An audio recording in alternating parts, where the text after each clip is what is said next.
So they have their full approvals. But I've restricted windmills in the United States because they also kill all your birds. You know, they wipe out. You know, it's interesting.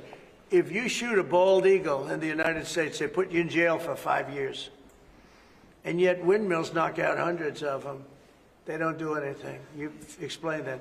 So it's a very expensive energy. It's a very ugly energy.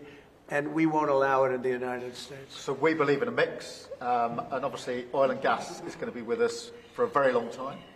That'll be part of the mix.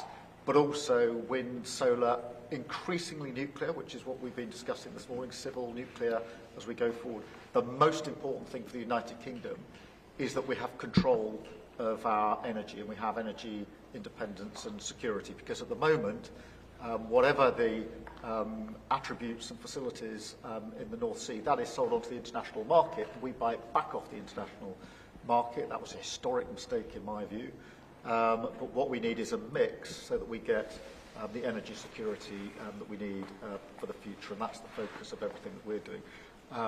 But what we have discussed today is that the energy prices are too high, which is why we recently took measures to reduce the energy prices, particularly for energy-intensive businesses.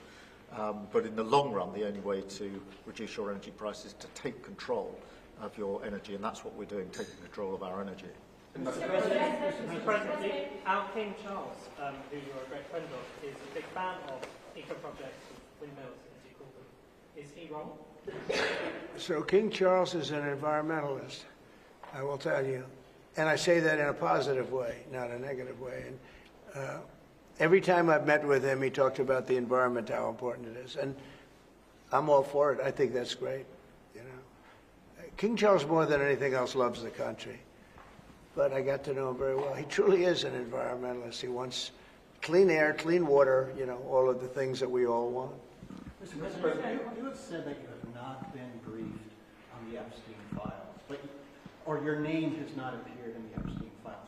But doesn't the AG have to tell you if your name is... Well, I haven't been overly interested in it. You know, it's a hoax that's been built up way beyond proportion. I can say this, those files were run by the worst scum on earth. They were run by Comey, they were run by Garland, they were run by Biden and all of the people that actually ran the government, including the auto pen. Those files were run for 4 years by those people. If they had anything, I assume they would have released it. The whole thing is a hoax. They ran the files. I was running against somebody that ran the files. If they had something, they would have released. Now, they can easily put something in the files that's a phony. Like, as an example, Christopher Steele, a person you know well, happens to be from your country.